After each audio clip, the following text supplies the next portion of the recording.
¿Qué tal, amigos? Un placer saludarles. Nos volvemos a encontrar el viernes 27 de octubre del 2023. Estamos en Antón de la Minos 236, entre Américas y Jacarandas.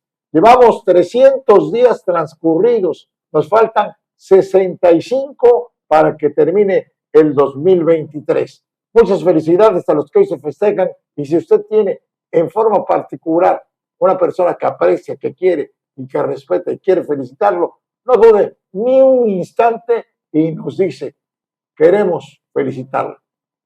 La línea telefónica es el 2299-229715. Los datos los puede enviar a redacción@cambiodigital.com.mx.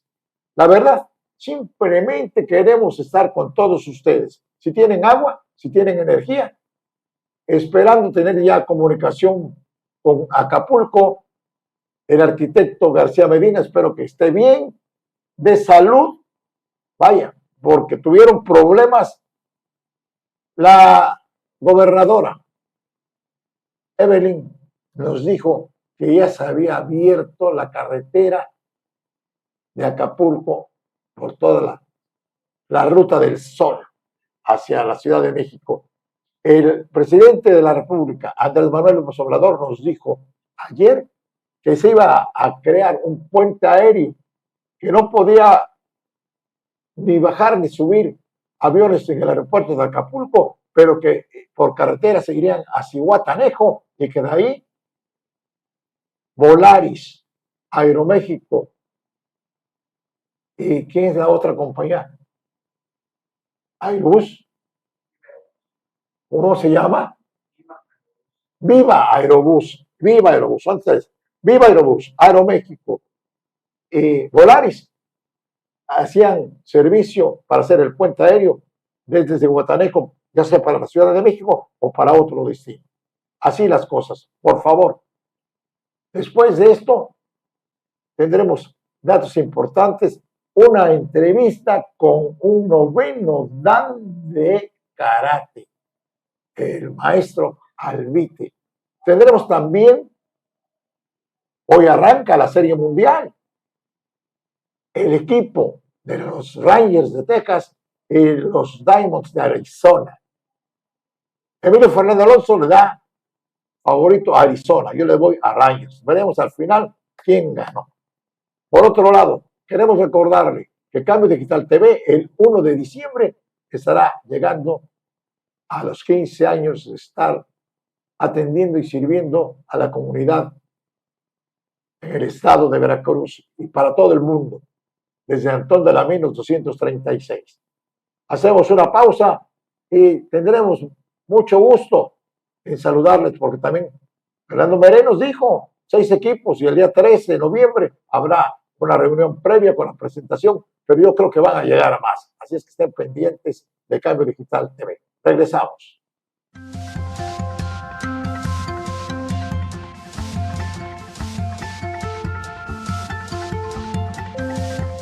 Continuamos aquí en Cambio Digital TV, temas para conversar, y hacemos enlace con Fernando Meré Díaz. Fernando es el presidente de la Liga Veracruzana de Béisbol.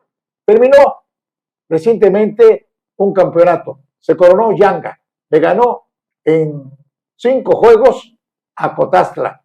Pero ya se avecina el próximo.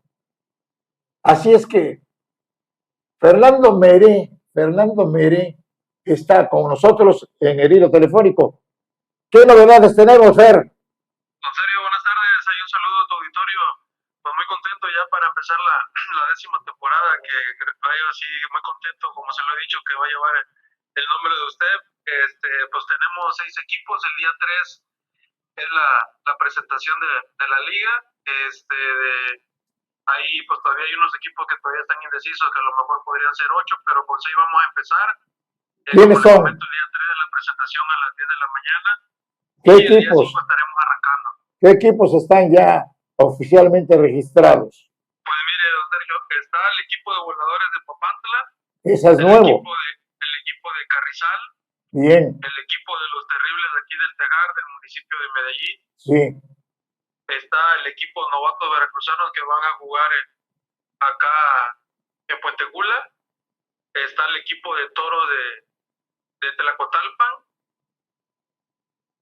está el equipo de, ¿cómo se llama? Yo creo que ya les nombré los 6, ya creo que ahí están los 6 ya. Oye, ¿y qué pasó con los campeones? Yanga no va a entrar. No, todavía, bueno, pues es que ellos, hubo varios detallitos ya en la final y no van a participar por esta vez. Igual en Cotán se les estaban animando 2 y por ahí están queriendo entrar, por eso le digo, también está un equipo de Cavada de que también quiere participar. Ahí está todavía, ¿cómo se llama? Veremos. Se me estaba pasando la metralleta va a participar con San Rafael. Muy bueno todo esto, qué fantástico. Sí, en serio, si se da cuenta, pues desde el norte hasta acá hasta el sur y todo, y yo tengo ahí, pues yo siento que se van a venir a unir 2 equipos más para que sean los 8 equipos, ¿no? Entonces, la próxima reunión será el 3 de noviembre. A las 10 de la mañana, ahí va a ser la presentación en un restaurante ahí en la zona conurbada de Boca del Río. Perfecto. Pues Fer, deseo mucha suerte, que tengan éxito, que se animen, vamos, que no duden, que entren, que participen. El deporte, vaya, es cultura y se promueve de tal manera para alejar de otros rumbos a la juventud. Y además, si hay otros que no encuentran trabajo en ligas invernales o en la profesional, a mí me dio mucho gusto ver a Montaño allá en Yanga, a su señor padre, a la víbora Osorio, a Tato González, a Aldazaba, bueno, gente importante, a Kevin, me da mucho gusto, al Mosco Arredondo, o sea que simple y sencillamente nombres de beisbolistas conocidos en Liga Mexicana. Y yo creo que si invitaras a la Cholina, pondrían algún equipo. Vaya, si están jugando en una liga invernal en donde ya le dieron aire a la Perica Hernández, sacan un veracruzano porque nada más había ganado 1 y perdido 6 y traen un cubano que también está perdiendo. Bueno, pues vaya. Y además hay equipos que no están solos, van acompañados, arropados con 2 o 3, pero la realidad es que no hay beisbolistas, no tan solo veracruzanos, sino mexicanos. ¿Por qué echamos mano de otras cosas? Bueno, Fer, te agradezco mucho y espero... No, serio, ahora sí que un saludo ahí a su programa y esperamos ahí en la rueda de prensa también que esta imagen digital ahí presente. Hecho, cómo no, Cambio Digital TV, me agradece. Fer, Fernando Meredias, un saludo especial. Y saludos a Pedro. Ahí está Pedro en Guadalajara con los charros. ¿Quién está manejando charros? Él está de coach de banca. Sí, sí. No me acuerdo cómo se llama el que está ahí, es uno de Tijuana, creo. ¿Benjamín? No, Benjamín no es otro. Bueno, hecho. Gracias, Fer. Gracias, serio, ahí estamos en contacto. Saludos a todos los amigos en Medellín y a ver si se animan para su estadio también allá en Medellín. Primeramente, Dios, ojalá que hace falta un estadio en Medellín. Hecho, un abrazo, gracias. Gracias. Fernando Meredias, el presidente de la Liga Veracruzana de Béisbol, con nosotros en el hilo telefónico en Cambio Digital TV. Hacemos una breve pausa, enseguida regreso.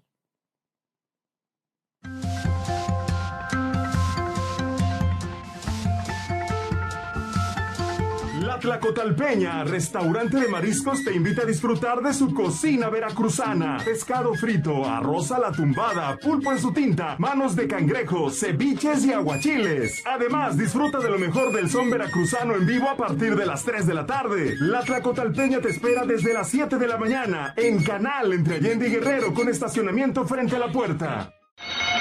Audiencia pública. El tremendo juez de la tremenda corte va a resolver un tremendo caso. Buenas noches, secretario. Escucha a través de teleradiocambiodigital.com todos los días a Tres Patines, a partir de las 9 de la mañana. Como siempre. ¿Y del vaso? Como siempre. Ya acabó de preguntar. Saludos paisanos veracruzanos radicados más allá de nuestras fronteras. Mantente conectado con tu tierra a través de teleradiocambiodigital.com todo el día contigo, transmitiendo las 24 horas del día desde Boca del Río, Veracruz, República de México.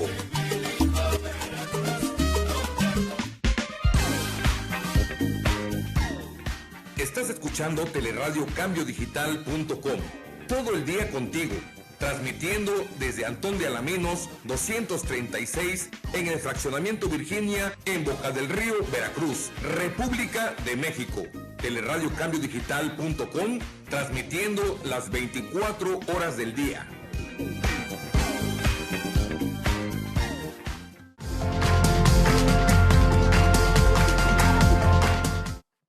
¿Qué tal, amigos? Estamos de regreso en Cambio Digital TV, temas para conversar. Gracias a mi buen amigo Rogelio Carrasco, el de la dinastía de los Chícharos, aún de pie. Pues tengo la grata visita de un maestro en artes marciales. ¿Su nombre de usted cuál es? Soy Grand Master José Ramón Albitegasca, fundador del Taekwondo en toda la zona de aquí de Veracruz.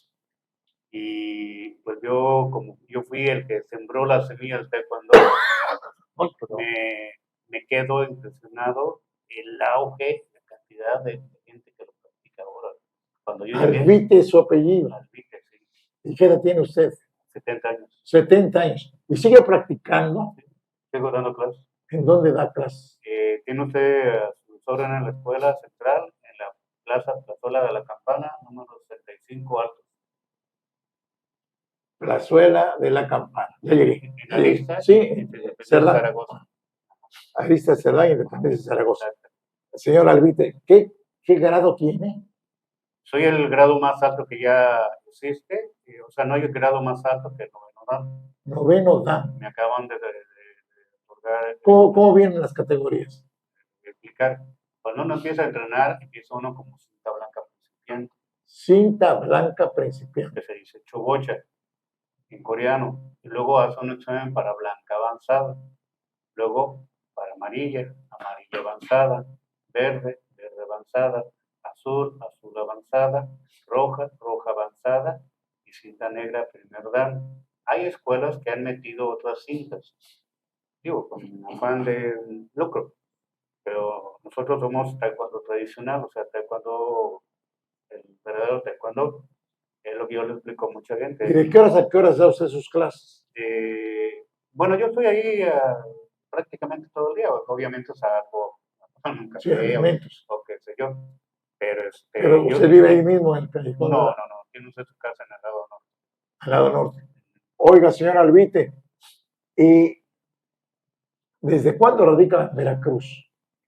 Pues tengo 45 años viviendo aquí en Veracruz, más o menos, ¿Pero es originario de dónde? de la ciudad de Ciudad Cerdán, Puebla. Ciudad Cerdán. Pero Pero así no se llamaba.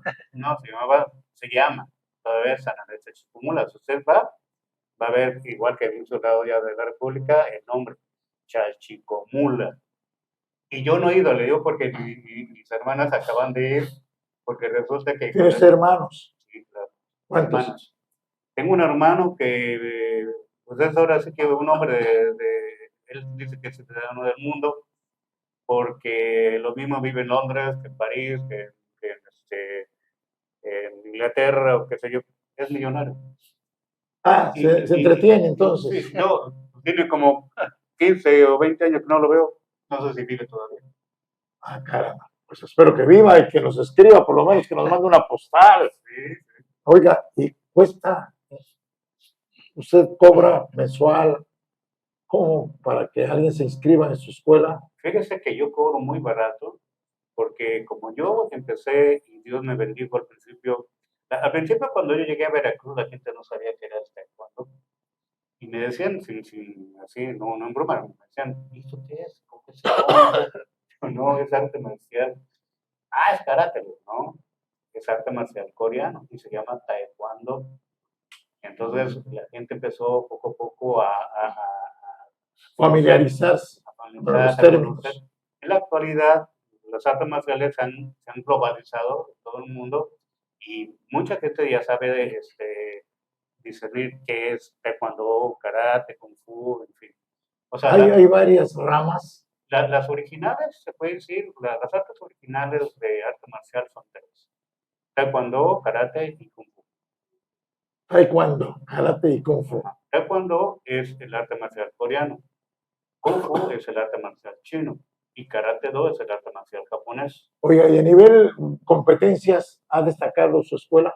Claro que sí, nosotros fuimos los que sacamos los primeros competidores de Veracruz para competir en los juegos, en los selectivos para diferentes eventos internacionales. Yo fui campeón de cintas negras 3 años consecutivos. Campeón. Campeón de cintas negras 3 años consecutivos. ¿En qué nivel? En Welter, era yo. Fui campeón internacional de full contact 2 veces, uno en Reynosa, Tamaulipas, el otro en McAllen, Texas. Y competí en el abierto de Estados Unidos 2 veces. Se dice fácil, ¿no? Se dice fácil, pero bueno, ahorita tengo 70, en esa época tenía yo 19, 20, 22 años. Oiga, señor Albite, y a cualquier edad pueden empezar Sí. el aprendizaje. Fíjese que, como todo, o sea, uno se siente con una vocación a algo. Y casi siempre estoy yo leyendo porque mi hobby es leer, me encanta leer. Entonces, estoy yo leyendo que por una forma u otra algo nos induce a buscar nuestra vocación. Yo soy licenciado en Mercadotecnia y Publicidad, es mi carrera. Cuando llegué a Veracruz, iba yo a trabajar en la Montet de Veracruz. Sí. Cuando yo llegué a Veracruz, fue porque yo conocí a una veracruzana y pues nos gustamos y me invitó a venir a Veracruz. Yo primero le invité a irse a México, pero no le gustó. Me decía, mira, en Veracruz la vida es más tranquila, no hay tanto riesgo como en México. Y bueno, me convenció y me viene. Pero yo le dije, oye, búscame una escuela de taekwondo porque yo quiero seguir entrenando. Yo fui competidor durante casi 10 años. Fui competidor, gané como 80 y tantos trofeos. Antiguamente daban trofeos. Ahora, ¿Y los tiene reunidos usted en su escuela? Sí, con luces. No lo tengo todo porque no se rompe. Como son de plomo y de fierro y eso, pues algunos me los han robado. Sí, vaya, si se roban las cuestiones prehispánicas, pues sus premios, cualquier estudiante maloso o no estudiante que pase por ahí, el descuido y vamos, se va. Le voy a platicar. Puse una escuela en 2 de abril, entonces yo daba clase lunes, miércoles y viernes en la Plaza de la Campana y daba yo clase martes, jueves en 2 de abril. Entonces en 2 de abril mandé un cinta negra a que diera clases martes y jueves. Y un día me dijo, profe, ya no voy a seguir, que no sé qué. Y bueno, ¿qué? Y yo había llevado como unos 15 trofeos, ¿no? Para ponerlos allí, aparte del póster y eso. ¿Y qué llevo? ¿Y de los trofeos? Y entonces voy a buscar al muchacho, le digo, oye, ¿y los trofeos? No, ahí están. Pero no están. Uno trofeo muy bonito. Se liquidó él solito. Y me quedé sin 15 trofeos. Aparte que ¿Y usted tiene familia, hijos o algo parecido? Claro que sí, aquí yo cuando me casé con mi esposa, tengo Carrasco, todo el gusto también de conocerla, y tengo 4 hijos, ¿no? Y practican también el karate, ninguno de ellos. Sí, mi primera esposa tenía un hijo cuando yo la conocí de 2 años, él llegó a cinta negra, mi ex esposa llegó a cinta negra.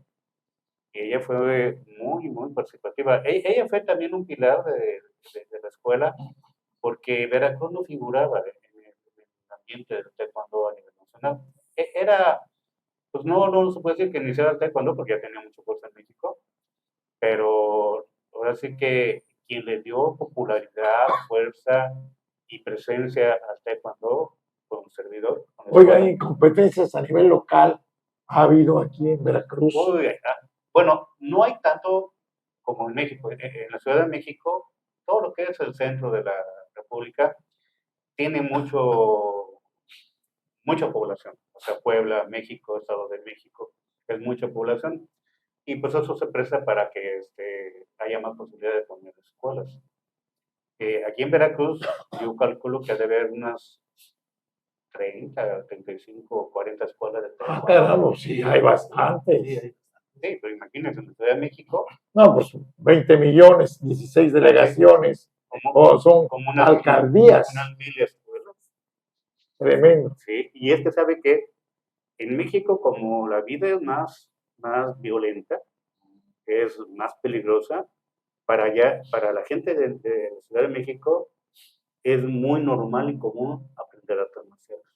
Oiga, esa pregunta es importante. ¿Se utiliza como medio de defensa o algunas personas se equivocan y la usan como ataque? Bueno, es una pregunta muy buena. Primero que nada, casi todo el mundo queremos practicar un arte marcial. La mayoría lo quiere aprender para aprender a defenderse. Pero las artes marciales es un modo de vida.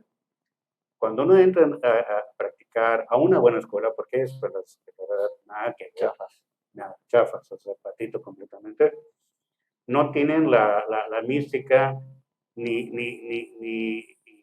el reglamento, ni el pensamiento, ni la constancia de cómo lo van a uno formando. Por ejemplo, si uno es agresivo, ahí nos quitan lo agresivo y lo quitan por la fuerza, porque nos ponen quietos. A mí me pasó. Yo antes de practicar taekwondo, yo era como peleador callejero, pero era yo hijo de familia y todo, nada más que me gustaba pelear, no me gustaba dejarme. Y pues me gustaba pelear. Entonces, mi historia es, así yo empecé. Mi hermano, que yo le platico, él era cinta negra de Karate Do. Entonces, yo un día lo vi romper una tabla así gruesa. Órale. Y le digo, oye, ¿y cómo lo hiciste? Era yo un niño en esa época, tenía yo como 10 años. No, pues, esto lo vas a aprender practicando karate, porque él practicó karate, pero él practicó karate con una familia de japoneses con los que él vivía, porque él trabajaba, tenían una ferretería. Y entonces le enseñaron japonés. Mi hermano tenía una facilidad tremenda, si es que viva, pero viva, para aprender idiomas. A los 2 años hablaba perfectamente inglés. Y con el inglés de las escuelas, que ya ve que es muy Elemental. muy elemental, esa es la palabra. Entonces, él tenía mucha facilidad para aprender idiomas. Entonces, aprendió japonés y aprendió karate. Entonces, como yo era bueno peleando, pues casi todos me tenían Respeto, vamos a respeto. llamarlo. Ándale, esa es la palabra, respeto. Y entonces, esa es una historia un poquito chusca. En la esquina de la cuadra donde yo vivía había un billar. Entonces yo llegué así, tenía yo 16 años. Llegué así, como decimos aquí coloquialmente, muy sácale punta, ¿no? Y estaba un muchacho como de unos 20 años, que tenía 16, jugando billar con otro muchacho. Entonces llegué y le digo, oye, ese taco es con el que yo juego, permítemelo. Me dice, si los tacos son del billar, bueno, pues le digo, es con el que yo juego. Dice, pues espérate. Le digo, no, pues voy a jugar, dámelo. Dice, pues quítamelo. Y entonces yo, hablando, vuelvo a repetirlo, coloquialmente ya me había sonado a dos karatecas. Pasen puñetazos, un cabezazo. Y me dice, quítamelo. Y ahí voy yo. Para no hacerse la larga, una patada al estómago y un puñetazo. De 2 golpes me eliminó.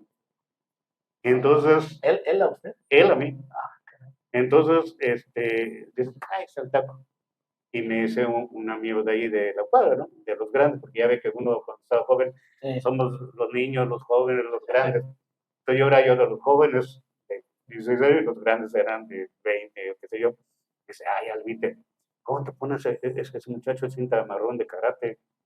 Y dije, no, voy a aprender karate para desquitarme de esto, porque no me dolió tanto el cuerpo, me dolió el orgullo, porque pues todo el mundo vio cómo me eliminó fácilmente. Yo sabía pelear tipo callejero y era bueno peleando tipo callejero. Entonces, llegó a aprender karate. Y en esa época no había tantas escuelas como ahora. Me fui al centro de la Ciudad de México y vi una escuela que era de Kung Fu. Y antiguamente, ahora ya casi todas las escuelas llega la gente, pide información y nosotros tenemos sillas, la gente se sienta a ver si les gusta, qué sé yo. Antiguamente no. Tenían cerrado y si quería uno entrar a ver la clase, tenía uno que pedir permiso y ya no daban permiso o no daban permiso para ver. Entonces pasé y vi que empezaban así, no, pues yo voy a ver raro haciendo así y así. Bueno, y luego fui a una escuela de karate, que en esa época, le voy a platicar, el taekwondo, en la época donde cuando yo empecé a entrenar, inclusive en mi escuela todavía dice karate coreano, porque en esa época al taekwondo le decían karate coreano, al kung fu le decían karate chino, al karate japonés le decían, al karate do le decían karate japonés. Entonces, porque para todo el mundo y todavía hay mucha gente que le dice karate a todo. A todo. ¿No? O sea, hay gente que practica taekwondo y le dice a su amigo, oye, vas al karate. No es karate, es taekwondo. Pero ahorita ya la gente más o menos lo sabe Ya va. diferenciar. Hay diferencias. Entonces, fui a ver una de karate y cada sistema tiene su peculiaridad. El taekwondo es dinámico, brinca uno, patea uno mucho, gira, es más versátil. El karate es más fijo al piso, pegan durísimo con las manos, porque como las piernas son más abiertas a la guardia, pegar, están muy implantados al piso y pegan muy fuerte. El kung fu tiene movimientos muy bonitos en donde pueden barrer, hacer movimientos de tipo hapkido, bueno, fracturar o atacar articulaciones. Pero dije, no, pues voy a agarrar así todo tieso, porque pues, no sé si ha visto un peleador callejero que brinca mucho y órale, ¿no?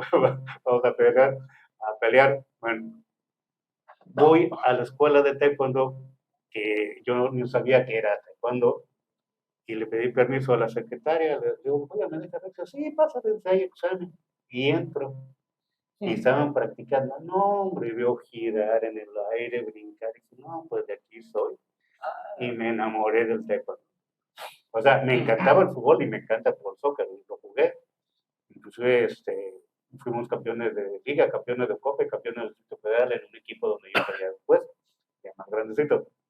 Pero esa es la historia de por qué o cómo fue que yo empecé a practicar arte marcial. A ver si una próxima vez, vaya, viene y nos platica de acuerdo los términos que se usan desde el principio de la enseñanza, para saber cómo se visten, las cintas, los colores, la edad, el sexo, porque he visto muchas niñas practicando el karate en términos generales, ¿no? Ya sea kung fu, digamos, taekwondo o karate. Pero en voz de usted, señor Albite, que merece todos mis respetos, en son de broma, y en serio le digo, considéreme su amigo, y donde quiera que nos encontremos, no me vaya a pasar lo que le sucedió a usted cuando quería usted su taco para jugar billar, y démelo, ¿no? Pero fíjense, se lo digo ahorita, cuando uno empieza a practicar en una verdadera escuela, ya hay un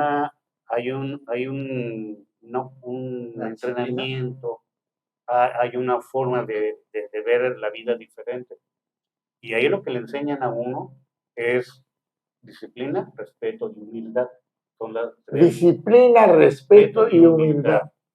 Y le platicaba yo que cuando yo entré ya a la escuela, como a los 15 días me dice mi profesor, que para descansar, me dice, a ver, chavo, vas a hacer combate con el otro chavo. Y ya me paré, ¿no? Y usábamos antiguamente, se llamaba karateye, ahora usamos un dobok, que es el uniforme de taekwondo. El karateye es el karate do, ¿sí? Y el uniforme negro de botones normalmente es el cruzado. Bueno, entonces me paré y me puse en guardia y me dice mi profesor, ataca. Digo, ¿ataco? Sí, que me le voy encima, tipo callejero, ¿no? Como yo estaba acostumbrado. Y me agarró así del uniforme y que me jala. Sí, ahora, ¿qué te pasa? Pues me dijo que te cara. Dice, ¿te gusta pelear? En esa época, todo eso que le platico es muy interesante porque en la actualidad, como le comenté de los grados, blanca, amarilla, verde, todo eso, antiguamente, ¿no? En el taekwondo solamente teníamos 4 colores. Entrábamos como blancas, azules, rojas y negras. O sea, los colores de la bandera de Corea. La bandera de Corea tiene 4 colores. No sé si he visto el yin y yang, que es un círculo que está así, Entonces, el yin es mujer, o es hembra, o es lado de ese lado, por decirlo así, y yang es hombre. ¿Sí? Entonces, la luna es yin, el sol es yang, un ejemplo. No, tiene su chistecito. Entonces, antiguamente nosotros hacíamos examen para primer grado, segundo grado, tercer grado, y ya hacíamos examen para cinta azul. O sea, entrábamos como blancas. Después de 3 grados de examen, o 4, ya no me acuerdo, hacíamos examen para cinta azul, pero ya había pasado año y medio. Después, otra vez 4 o 5 grados, y hacíamos examen para cinta roja. Y ya después, 6 grados más después, hacíamos examen para cinta negra. Era casi prácticamente el mismo tiempo, entre 3 a 4 años de entrenamiento. Entonces, en la actualidad, después ya empezamos a meter la cinta amarilla, la cinta verde. Sí, ya. Un arco iris. Así es. Oiga, Ahorita Señor Elvite, entonces, platíquele usted al maestro de la bronca que tuve con su chofer. Manejaba la micro. Ah, no. Que le quiso poner la micro. Usted se sienta bien. No, hombre. No, es que tengo muchas historias. Bueno, a lo mejor se refiere a este. Sí. Fui a comprar unas refacciones y fui al taller, entonces yo tenía una micro. Entonces llegué al taller y saqué la refacción de la cajuela y traía un domi. Un domi es una como colchoneta para golpear, por decirlo de esa manera. Entonces me dice el chofer, ¿y esto qué? Yo, se llama domi, se usa para entrenar, para pegar, patear. Y dice, ¿cómo se agarra? Yo, mira, se agarra así. Y la agarró. Dice, a ver, pégueme. Le digo, no, porque te voy a tirar. Ay. Pégueme. Pero pues es que tan solo cuando uno empieza a entrenar, lo primero que le enseña a uno es a pararse. Saberse parar. Y no se puede uno parar así normal, sino que uno que ponerse en posición de combate. Entonces yo nada más le hice una patada que se llama apchagi en coreano, o patada de frente. Y él estaba así, y lo mandé como 4 metros para allá, y no le pegué duro. si le pega duro, lo mata. No lo mato, pero pues, sí, inclusive todavía, a pesar de mi edad, pero todavía cuando yo llegué a Veracruz, pues era yo campeón nacional. Y brincaba yo muchísimo, cuando gusta le enseño unas fotos y todo. Yo alcanzaba a brincar patada de frente casi 3 metros de altura. Tengo fotos, y aquí tengo fotos, se las puedo enseñar.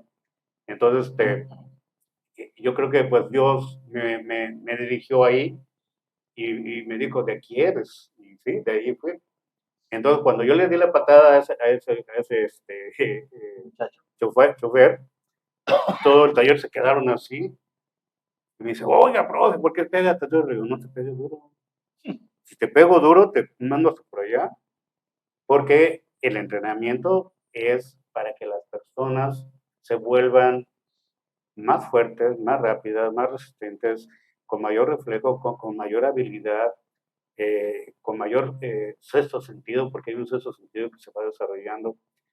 Y es un arte, las artes marciales son muy bonitas, y ahí nos enseñan que las artes marciales no son para agredir, son para defenderse. ¿Qué le parece si la próxima semana llega y nos trae inclusive el uniforme, lo que se usa y cuánto cuesta, dónde se pueden inscribir? Sí, claro que Porque sí. pienso que alguien que nos está viendo o nos está escuchando en Facebook, Cambio Digital TV, el 1 de diciembre cumple 15 años, pero yo creo que es la primera ocasión que tengo, Sí. bueno, no digo que yo tengo 15 años, yo tengo menos, vaya, casi nada, pero tener a un maestro en defensa personal, en artes marciales, y que sea amigo de Cambio Digital TV, será un honor tenerlo la próxima semana. ¿Me Pues, parece bien? para mí también, le voy a decir algo, yo ya tenía el gusto de conocer a ustedes desde hace muchos años, pero la gente aquí en Veracruz, en mi escuela, tan solo en mi escuela, han pasado cerca de 30,000 alumnos. Bueno, pero yo nunca he tenido ni tiempo para practicar algo. No, pero como periodista. Me conoció antes. Sí. Caramba, le agradezco infinito que tenga usted Y hay en su mucha gente mente. que me conoce, son miles de personas que me Fíjese, no sé por qué su apellido Albite me suena por algo. Conocido, sí, porque, o sea, cuando yo empecé aquí en Veracruz a aprender taekwondo y todo, hicimos mucho trabajo, o sea, hicimos un gran trabajo, trajimos al equipo de Jackie Chan a dar una exhibición en el Auditorio Benito Juárez, trajimos al equipo infantil de Corea a dar una exhibición, trajimos 2 equipos. Es cierto que en alguna ocasión algunos de aquí de Veracruz le ganaron a los coreanos. Mi escuela le ganó. Ah, no es cuento. No es cuento. Le voy a platicar cómo estuvo. Hay un maestro que se llama Lee Se-won, un gran maestro. Entonces él nos ayudó mucho. Es que es muy largo, la historia de taekwondo es muy larga. Él nos ayudó mucho a darle fuerza a todas las escuelas que no estaban bajo un puño, que no voy a decir porque no es correcto ahorita en un momento. Entonces había muchas escuelas que no las consideraban luego, porque había un monopolio. Entonces hicimos una revolución, la mayoría de los maestros que no nos querían tomar en cuenta, porque ese monopolio era un grupo. Entonces hicimos una revolución, hicimos una carta, la mandamos al Comité Olímpico Internacional, la mandamos a la Federación Mundial de Taekwondo, la mandamos al Comité Olímpico Mexicano y todo. Entonces, ese profesor nos apoyó y entonces trajimos, por medio de él, trajimos a varios equipos coreanos muy importantes. Y le voy a platicar en este caso. Vino un equipo que compitió en México, en Puebla, en Querétaro, en Veracruz y en Guadalajara. Ellos ya habían competido en México, eran los 8 pesos, ¿sí? Entonces eran 8 combates. Entonces en México ganaron 7-1, perdieron nada más un combate. En Puebla creo que ganaron, por decir un ejemplo también, 7-2 o 7-1. Bueno, para no ser larga. Aquí nos ganaron por un combate. De los 8 combates, nosotros ganamos 3, no, 4, no, 3, y ellos ganaron 5. O sea que por un combate más, o sea, por un combate ellos ganaron. Y los otros habían ganado 7, habían ganado 6 combates. Ahí está. Quedamos entonces el próximo jueves a esta misma hora. Lo esperamos. Claro que sí, con todo gusto.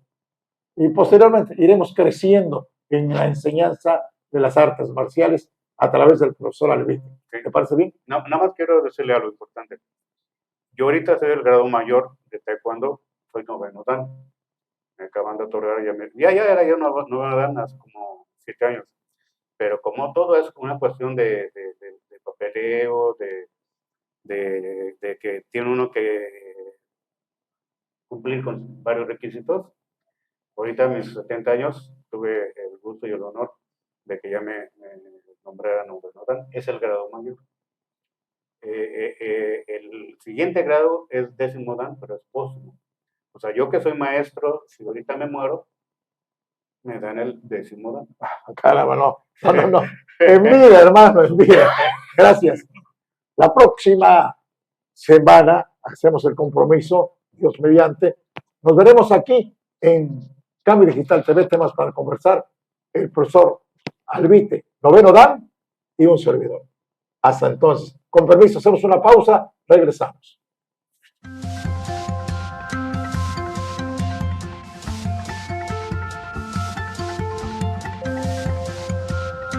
La Tlacotalpeña, restaurante de mariscos, te invita a disfrutar de su cocina veracruzana. Pescado frito, arroz a la tumbada, pulpo en su tinta, manos de cangrejo, ceviches y aguachiles. Además, disfruta de lo mejor del son veracruzano en vivo a partir de las 3 de la tarde. La Tlacotalpeña te espera desde las 7 de la mañana en Canal entre Allende y Guerrero con estacionamiento frente a la puerta.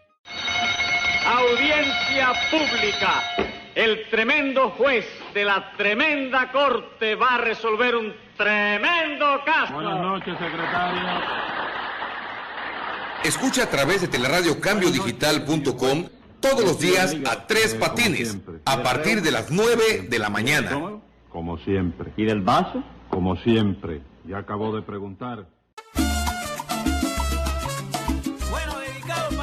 Saludos paisanos veracruzanos radicados más allá de nuestras fronteras. Mantente conectado con tu tierra a través de teleradiocambiodigital.com todo el día contigo, transmitiendo las 24 horas del día desde Boca del Río, Veracruz, República de México.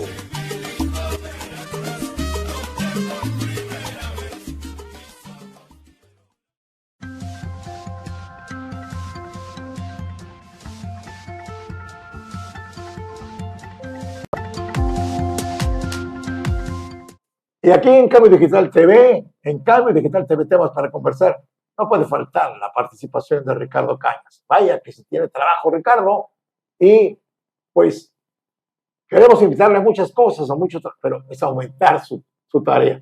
Pero hoy nos hablará ¿sobre qué? Sobre el puerto de Veracruz. Problemas, dificultades, cambios, movimientos. Esto con Ricardo Cañas. Si son tan amables, escúchenlo aquí en Temas para Conversar. ¿Qué tal, mi querido Sergio? Qué gusto escucharte. Muy buenas tardes. Pues bueno, ¿por qué Veracruz está aquí, en este sitio, donde había en aquellos tiempos un espantoso arenal, donde no había agua, estaba totalmente desprovisto de agua y de vegetación este sitio? ¿Pero por qué? ¿Por qué va a fundar en este lugar Hernán Cortés la Villa Rica de la Veracruz? ¿Por qué? Porque en este sitio donde hoy se encuentra la ciudad de Veracruz, existe todavía enfrente, aunque ya no es una isla, ya está pegado a tierra firme como una península, existe un puerto, un lugar en el cual se va a encontrar un sitio, una isla, la va a encontrar en 1518 don Juan de Grijalva, en la cual va a tener una particularidad esencial.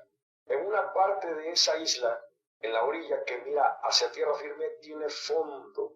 Es decir, los barcos van a tener abrigo en esa isla contra las corrientes marinas. Esta isla va a ser un puerto o fondeadero natural única en su tipo en todo el Golfo de México. Por ese motivo, al ser una isla que podía resguardar a los barcos, de cuidarlos contra las corrientes marinas, en ese sitio es donde va a desembarcar Hernán Cortés, y al siguiente día, después del desembarco que hizo en ese lugar, va a fundar en ese espacio lo que es la Villa Rica de la Veracruz. O sea, es el puerto, el lugar donde pueden quedar los barcos de forma segura. Y durante muchísimos años, mi querido Sergio, queridos amigos que nos escuchan, se decía en documentos antiguos, la ciudad de Veracruz y el puerto de San Juan de Ulúa. Veracruz no era puerto. Veracruz era una ciudad con un muelle. El puerto era San Juan de Ulúa. Por eso, lo primero que se construye precisamente en San Juan de Ulúa va a ser el famoso Muro de las Argollas. Es la parte más antigua de San Juan de Ulúa, el Muro de las Argollas, el lugar donde podían amarrarse los barcos para quedar seguros fondeando en ese sitio. Y así pasarían muchos años. El traslado tanto de pasajeros como de mercancías entre San Juan de Ulúa y la ciudad, que más o menos distaba de 800 metros, bueno, se hacía mediante falúas, unas especies de lanchones muy grandes. Algunos de ellos podían hasta soportar 20 toneladas de peso. Entonces, las falúas hacían el traslado tanto de mercancía como de pasajeros entre el muelle y los barcos. Lamentablemente, cuando hacía norte, pues el trabajo se tenía que detener, pues no había forma de hacerlo. La mercancía caía al agua y se perdía, por lo tanto, pues no era óptimo.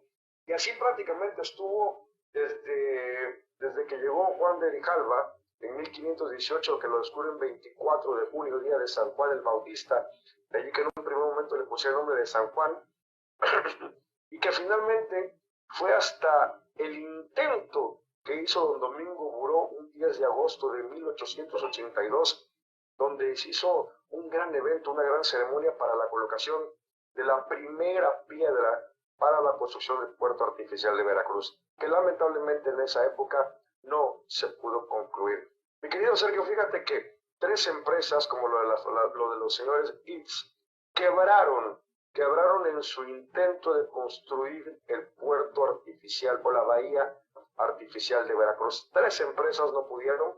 Asimismo, al señor Cerdán, un empresario de Jalapa, en el siglo XIX, se le dio también la concesión de construir el puerto de Veracruz y no pudo. Tenía que llegar la gran maquinaria de Porfirio Díaz, y fue precisamente hasta 1895 cuando Porfirio Díaz le encarga a la empresa de Whitman Dickinson Pearson un proyecto para la construcción del puerto artificial de Veracruz. Pearson, en aquel tiempo, era considerado uno de los mejores, es considerado, perdón, hasta el día de hoy, pues el gran contratista de Porfirio Díaz en aquella época. Te comento lo siguiente: para 1895, Pearson estaba terminando el gran desagüe de la Ciudad de México, que lo construyen solamente 2 años y a muy buen precio. Entonces, bueno, ya había, como lo dije hace un momento, acontecido 3 intentos de construir el puerto de Veracruz y habían fallado. Por lo tanto, entonces se le entrega a este gran empresario constructor internacional el hacer el puerto de Veracruz. Se toman, por supuesto, ya algunas referencias, perdón, algunos proyectos que había antes, y de ahí, bueno, pues se va a utilizar, se sigue utilizando de algún modo, lo que es San Juan de Ulúa y el arrecife de la Gallega como una protección para la bahía de Veracruz. Entonces se van a construir precisamente 2 grandes rompeolas, el rompeolas del sureste y el rompeolas del noreste. Asimismo, los barcos que antes entraban por el norte, ahora lo van a hacer por la rada del sureste. Y todo lo que es la entrada del norte va a quedar cerrada por el dique del norte y el dique del noroeste. Y bueno, pues ¿con qué se va a rellenar los terrenos ganados al mar? Porque pues, hay que pura arena, no hay piedra. Se utilizó la cantera de Peñuela. La cantera de Peñuela se dinamitó y se trajeron 5 millones de toneladas métricas cúbicas de este sitio. Esta piedra que se trajo se revolvió con cemento Portland y se hicieron una especie de blocks gigantes, los cuales fueron colocados uno por uno con grúas especializadas y personal especializado. Fueron colocando uno por uno en el fondo del mar hasta ganarle la altura necesaria. Al final fueron en un principio, claro, estamos hablando de un principio que fue inaugurado el 6 de marzo de 1902, un total de 100 hectáreas de terreno que se le ganaron al mar, 100 hectáreas, en las cuales también incluirían el rompeolas del sureste, que mide 913 metros de longitud, que sale desde la punta Hornos hasta el antiguo arrecife de la Bandera. Ahí está la entrada al puerto, lo que hoy conocemos como La Bocana, que tiene 260 metros de amplitud, y de ahí enfrente, desde La Bocana hasta el arrecife de La Gallega, y hoy en día ya conectado directamente con San Juan de Ulúa, el rompeolas del noreste.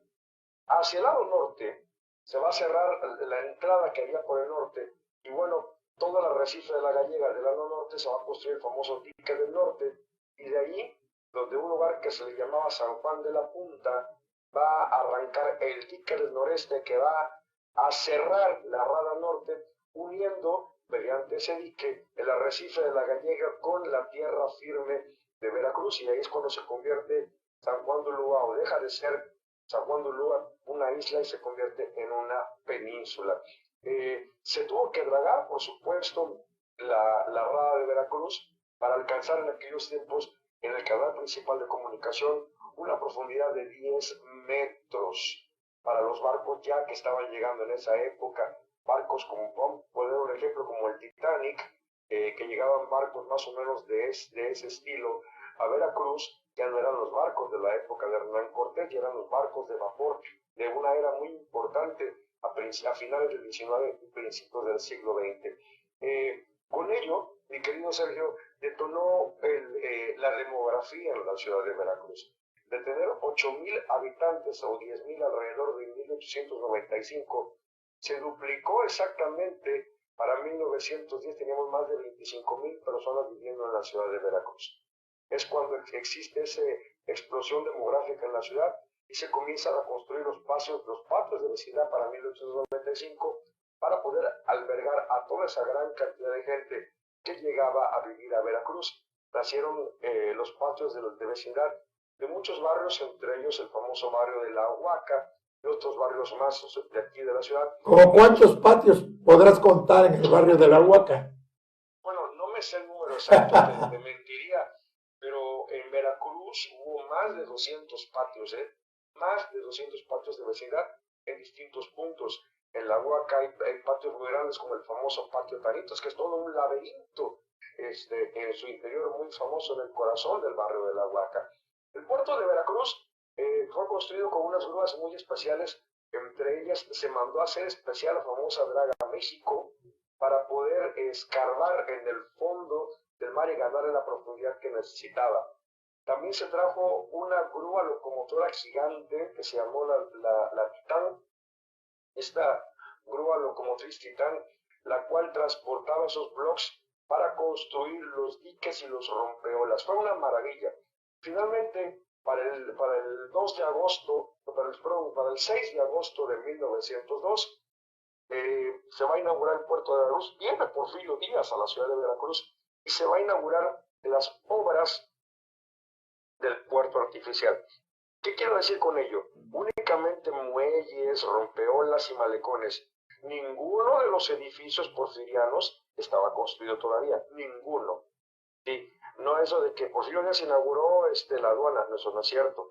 Porfirio Díaz inauguró Correos de Perros, eso no es cierto. Porfirio Díaz inauguró el faro el faro Carranza, eso no es cierto. Solamente se inauguraron las obras portuarias. Los demás elementos de la infraestructura vendrían después y no fueron inaugurados por Porfirio Díaz, aunque por supuesto son obras porfirianas. Porfirio Díaz solamente inauguró las instalaciones portuarias. Eso es todo. Abordó Porfirio Díaz uno de los amarradores, el famoso amarrador Nereidas, dio una vuelta con Pearson para supervisar todos los trabajos y bueno, y leyó un hermoso discurso donde decía que quedaba inaugurado, abierto y para siempre el puerto de Veracruz. Costó en aquel tiempo el puerto de Veracruz la construcción 30 millones de pesos, en las cuales solamente 6 millones se pagaron al contado y los otros 24 millones, gracias a la gran inteligencia de José Ives Limantur, que era el secretario de Hacienda de Porfirio Díaz, creó los bonos de deuda. Es decir, en lugar de endeugar a la nación, se crearon bonos de deuda donde la gente que tenía dinero invertía. Entonces fue con capital privado de diversas personas, por supuesto, este tipo de fondos en los cuales una vez construido el puerto, las ganancias que tenía sirvieron para ir pagando esos bonos de deuda y que finalmente se pagaron. Es decir, 24 millones de pesos, o sea, se pagaron con el dinero que el mismo puerto produjo. ¿Cómo la ves? O sea, verdaderamente al gobierno solamente le costaron 6 millones de aquella época y todo lo demás se pagó por el mismo puerto mediante los bonos de deuda. Así fue como se construyó el puerto de Veracruz, que hasta el día de hoy sigue siendo un orgullo para México. Y qué curioso y a la vez lamentable, por este puerto que fue construido por Porfirio Díaz para ser el gran puerto de México, para ser el orgullo de la nación, para darle trabajo a tantos mexicanos, para que hubiera desarrollo económico y social. Por ese mismo puerto, el día 31 de mayo de 1911, Porfirio Díaz salió rumbo al exilio. En el Ipiranga. En el Ipiranga, así es, del American Hamburg Line, era un vapor alemán. El Ipiranga, Porfirio Díaz construyó su puerta de salida de esta nación. Entonces, hoy recordamos cómo se construyó el puerto de Veracruz. Podemos decir tantas cosas que se pudieron lograr con el puerto, los terrenos ganados al mar. Posteriormente vendrían las obras de infraestructura, por ejemplo, correos y telégrafos, hermosos edificios gemelos construidos bajo el lineamiento de de Salvador Echegaray y Emilio Latín, en la cual iban a albergar esos edificios a las formas de comunicación de aquellos tiempos. Estoy diciendo comunicación, no transporte, es una cosa distinta. La comunicación en aquella época era la carta y el telégrafo. El teléfono apenas estaba llegando a Veracruz, pero la carta y el telégrafo era lo principal en la comunicación. Se mandaban cartas, se mandaban telegramas, de ahí construir un edificio gemelo para estas comunicaciones. La aduana marítima se construye en el mismo sitio donde estaba la vieja aduana desde la época colonial, solamente lo que hace es agrandarla y se respeta la antigua puerta del muelle que ahí estaba, es la única puerta que existe del Veracruz amurallado. Se construye también el faro principal del puerto, que dejaría de serlo tanto San Juan de Ulúa como el famoso Benito Juárez, que eran faros de aceite. Se construye este hermoso faro eléctrico que tiene un alcance de más de 90 millas náuticas. Un faro súper potente que inclusive su haz de luz se alcanzaba a distinguir hasta las vigas, ahí un ladito de Jalapa, hasta allá se alcanzaba a ver en Teocelo. En Teocelo se alcanzaba a ver el haz de luz del faro del puerto de Veracruz, que en un primer momento se le llamó la Dirección General de Faros. Ese era su nombre correcto. Ya después, hacia 1914-1915, que Carranza instala su gobierno aquí en Veracruz, es cuando entonces le van a llamar el faro Venustiano Carranza.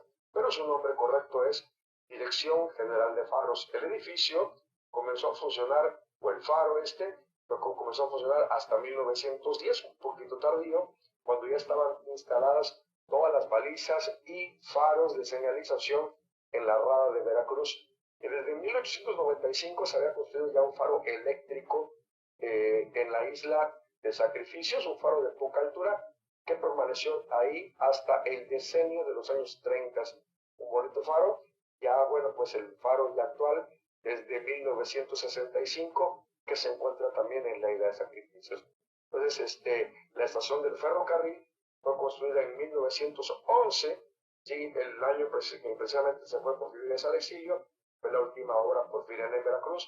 Por supuesto, hay que destacar también que dentro de las obras porfirianas que hicieron en nuestra ciudad está la introducción del agua potable por bombeo de las aguas del río Jamapa, la cual se inauguró en 1904 junto con el drenaje subterráneo, el drenaje sanitario de la ciudad de Veracruz, también en 1904. En 1908 se construyó el penal Ignacio Allende, también una obra porfiriana, el 20 de septiembre de 1910. Dentro de los festejos del centenario de la independencia de México, se construyó también, o se inauguró, mejor dicho, el hermosísimo edificio del antiguo colegio preparatorio, hoy conocido como Bachilleres de Veracruz. La institución educativa ya existía desde 1870, desde la época del gobernador Francisco Hernández Hernández, pero el edificio era antiguo y era muy malo y se encontraba en malas condiciones. Y fue Porfirio Díaz, mediante el gobernador de Veracruz, don Teodoro A. Dehesa, que reconstruyó ya el actual edificio de Bachilleres, pero por lo menos la primera parte, es decir, en la parte que da hacia Esteban Morales. La parte que da hacia Canal fue construida en el decenio de los años 40, durante la presidencia del general Manuel Ávila Camacho, y también inaugurado en 1902, una gran obra porfiriana, el antiguo Teatro Dehesa, que luego se le llamó Teatro Felipe Carrillo Puerto, y que actualmente recibe el nombre de ese gran sacerdote jesuita nacido en Veracruz, Francisco Javier Clavijero. Un teatro porfiriano hermosísimo, muy hermoso, que es una verdadera joya que tenemos aquí en la ciudad de Veracruz. Y claro, destacar que precisamente fue en la época porfiriana cuando se introdujeron también los tranvías eléctricos a la ciudad de Veracruz a partir de 1908, y donde ya se integra también otro tipo de energía eléctrica a la ciudad, porque desde 1893 Veracruz tiene energía eléctrica. Estaba concesionada a particulares, pero era muy mala la energía eléctrica, y finalmente se construye una planta termoeléctrica que, por cierto, estaba considerada por algunas personas como la planta termoeléctrica más grande del mundo aquí en Veracruz, la cual tenía 3 motores suizos y 3 motores alemanes que funcionaban, por supuesto, con calderas a base de combustóleo. Es la que lamentablemente se encuentra ya cayéndose a pedazos en ruinas del lado norte del Puente Morelos. Ahí está esa obra también porfiriana. Hasta el día de hoy, casi todas las obras que hizo Porfirio Díaz siguen funcionando a más de 100 años de distancia de que fueron inauguradas. El puerto de Veracruz está perfectamente bien. Lo único es de que los barcos de la última generación ya son barcos más grandes, de mayor calado, por lo tanto ya no pueden entrar en el viejo puerto de Veracruz. Pero sin embargo a este puerto todavía le quedan más de 30 años de vida. Con los barcos actuales todavía seguirán llegando y ese puerto va a seguir usando. Para muchos es un deleite porque, mi querido Sergio, el puerto de Veracruz es el único puerto en México donde se puede ver desde la parte de la ciudad, admirarse prácticamente todo el trabajo portuario. Para muchas personas es un deleite ver, inclusive porque la gente puede caminar en el rompeolas del sureste, que nace donde estaba lo que llamamos el acuario viejo, conocemos como acuario viejo, pueden caminar precisamente hasta la Bocana y desde ahí ver de cerquita, casi tocarlo con sus manos, la entrada o la salida de cualquier buque carguero que llegue a Veracruz.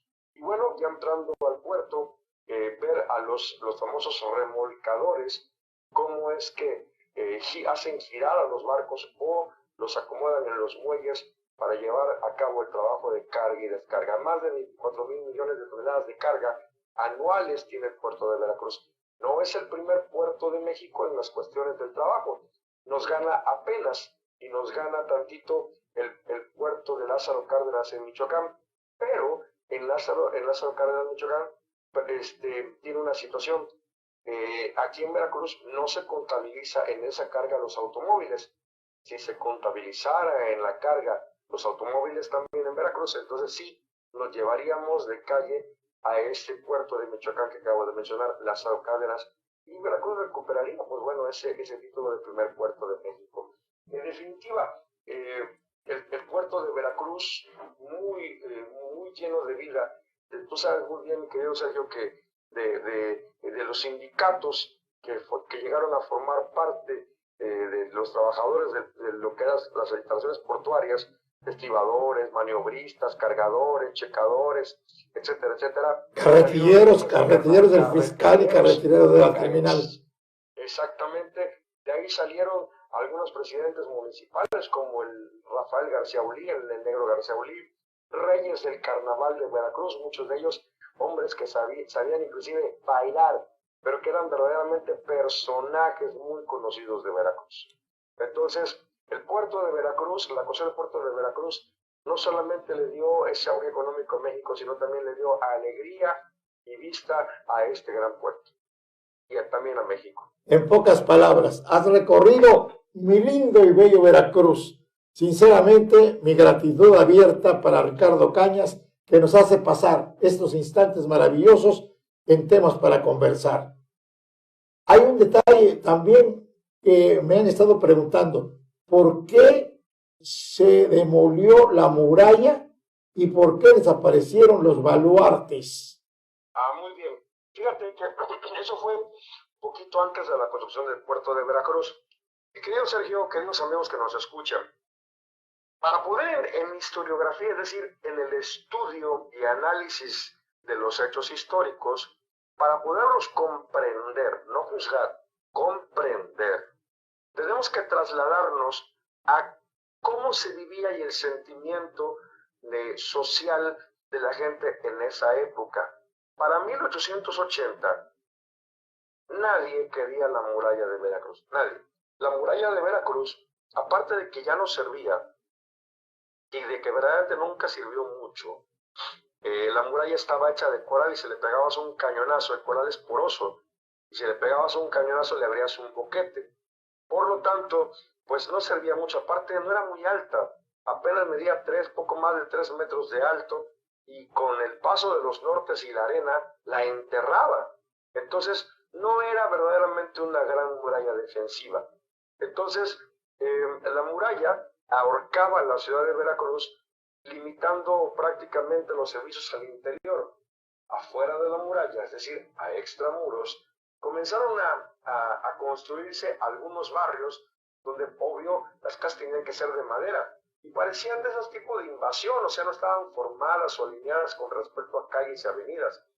Por lo tanto, llegó el alcalde Domingo Buró, un gran hombre con una gran visión excelente, y vio que a toda esta gente de los barrios extramuros que ya eran muchos, como por ejemplo el barrio del Mondonguero, el barrio del Panamericano, el barrio del Nuevo Mundo, el barrio de las Californias, la Huaca misma que estaba en proceso apenas de formación, pues vio que no tenían servicios y que debían de ser alineadas estas calles. Por lo tanto, como la muralla ya no servía, es más, la muralla ya carecía de puertas, estaba el puro hueco, pero ya no tenía el portón que se cerraba todos los días, ya no lo tenía. Ya la gente podía entrar y salir a cualquier hora del día y de la noche. Entonces, la muralla ya no servía. Los cañones en los baluartes viejos y oxidados. Por lo tanto, don Domingo Buró salió en una delegación rumbo a la Ciudad de México, acompañado de Salvador Carrao, de don José González Pajés, de don Francisco Canal y otro grupo de veracruzanos para solicitar el permiso a la Secretaría de Guerra y Marina, que era la titular de la muralla, porque la muralla no era municipal, para solicitar el permiso para ser demolida. Porfirio Díaz, que tenía un especial aprecio por la ciudad de Veracruz, otorgó el permiso para demoler la muralla en el lienzo de tierra nada más y demoler los 7 baluartes de tierra.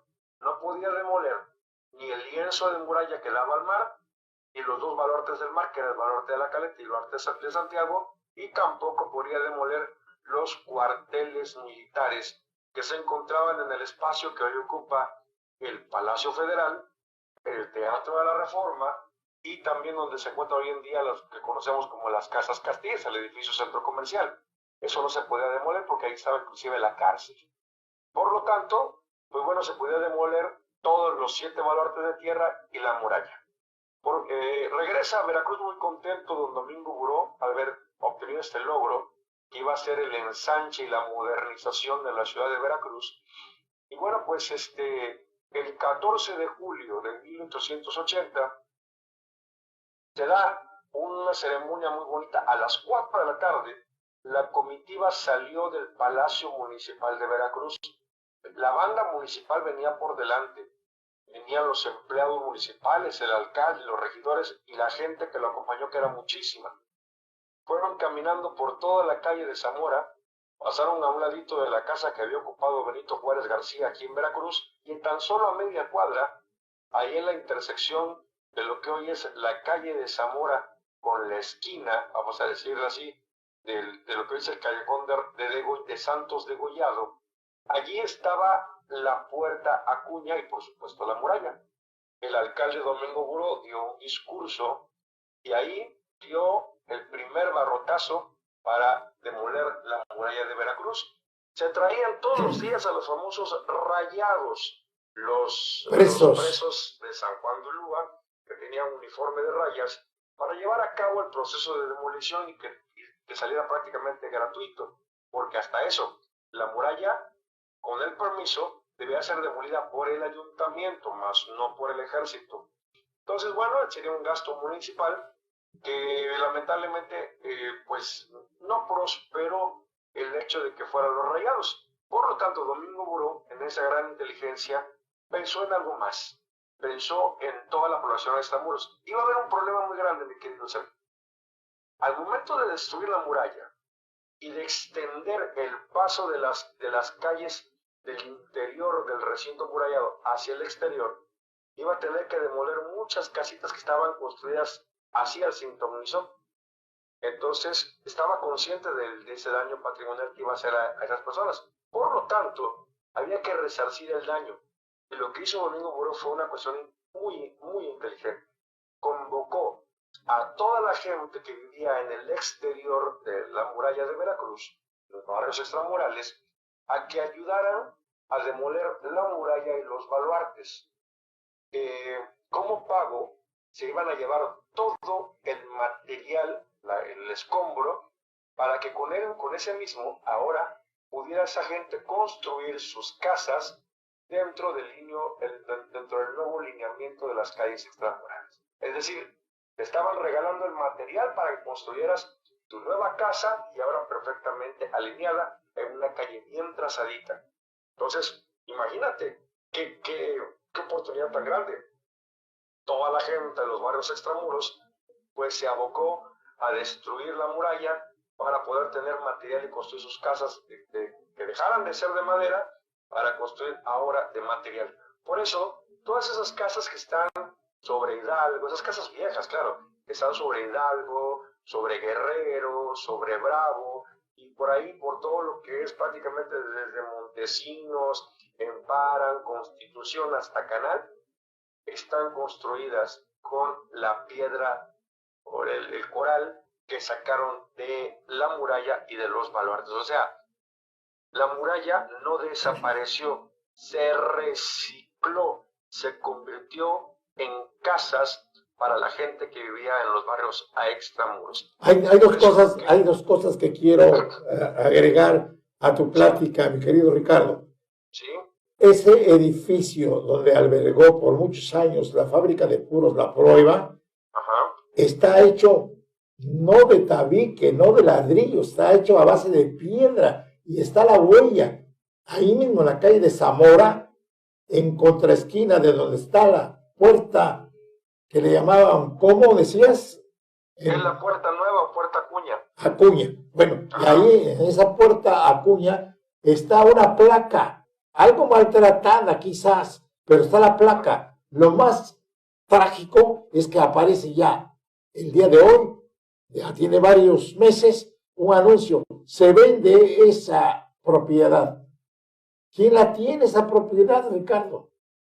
Sí, lamentablemente las propiedades son particulares. Sin embargo, pues estas propiedades, aunque las vendan o las compren, que sea, no pueden quitar esa placa de ahí, porque esa placa, bueno, esa zona está protegida precisamente por el Instituto Nacional de Antropología e Historia.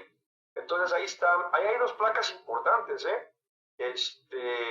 está la placa de cuando se va a abrir esa puerta en 1721. La abre precisamente el virrey de Acuña, Marqués de Casafuerte, porque la muralla además tenía dos puertas del lado de tierra, la puerta México y la puerta de la Merced, y va a abrir una tercera puerta precisamente en 1721 que va a ser ocupada únicamente por la gente que trabajaba en el virreinato. Es decir, solamente lo usaban los virreyes, los oidores, los veedores y la gente que trabajaba para el gobierno del virreinato, no lo usaba cualquier persona. Eso ya después de la guerra de la independencia ya la podían usar los civiles, pero no la podía utilizar cualquier persona. Entonces ahí se encuentra la placa original, está hecha en castellano antiguo, sí. Cuando se abre está hecha en latín. En latín está escrita esta placa y abajo de ella está una placa un poco más chica, ambas son de mármol, en la cual don Domingo Buró la coloca para recordar el inicio del derribe de la muralla que rodeaba la ciudad de Veracruz. Y déjame comentarte, Domingo Buró, el apellido se escribe Bureau, que en francés se pronuncia Buró. Él era de ascendencia francesa, era nieto de franceses, y curiosamente, el día que decide demoler la muralla, o iniciar, mejor dicho, la demolición de la muralla, es el 14 de julio. Ese día, 14 de julio, es el famoso día en el cual fue tomada la Bastilla del inicio de la Revolución Francesa. ¡Ay! Fíjate, entonces ahí hubo un hermanamiento entre la historia de Francia y la de Veracruz en ese 14 de julio, al ser él descendiente de franceses. Hecho. Ricardo, pues has hablado maravillosamente. Yo creo que nos quedamos embelesados con tu plática y para temas para conversar en Cambio Digital TV, un orgullo tenerte con nosotros. En verdad, Gracias, mi querido Sergio. que el apoyo, que no se te niegue, vales muchísimo. Gente Muchas como gracias. tú, muy poca, y la verdad, ¿cuántos estudiantes necesitarían tener una mente abierta, despierta, con avidez de conocer la tierra donde naces? Veracruz, maravilloso, un puerto magnífico. Y todavía podemos decir, se le agradece a Porfirio Díaz una parte, o la principal, la obra portuaria, pero otro presidente de la República, no veracruzano, poblano, cuando la Segunda Guerra Mundial, que la Así gente es. empezaba a emigrar porque no había trabajo en Veracruz, les vio oportunidad y se crea ese famoso bulevar. Así es, efectivamente. En la época de ese gran presidente poblano, que es el general Manuel Ávila Camacho, hizo el famoso programa de rescate económico del puerto de Veracruz, y con ello la gente de Veracruz pudo, durante la época difícil de la guerra, pues tener trabajo y un sueldo seguro cada semana aquí en nuestra ciudad. Te espero la próxima semana, mi querido Ricardo. Te Claro que deseo, pues, mucha salud para que puedas seguir atendiendo. Es no necesidades, sino oportunidades. La causalidad de que estés frente a ese museo y puedas orientarnos. Te lo agradezco Muchas infinito. gracias. Temas Muchas para gracias, conversar. estamos. Un abrazo. Hasta luego. Ricardo Cañas, con nosotros aquí en Temas para Conversar. Vamos a hacer una pausa. Y amigos, envío saludos a Úrsula Galván, a Chastalacas, a Zempoala. Les está lloviendo y yo creo que eso es bueno para las siembras, mucha caña y para el ganado. Agradecemos su atención a Cambio Digital TV. La próxima semana, el lunes a las 12, los espero. Desde Antón de la Minos, 236, entre Américas y Jacarandas, les saluda Sergio Morales Ortiz. Muchas gracias. Por favor, traten de ser felices.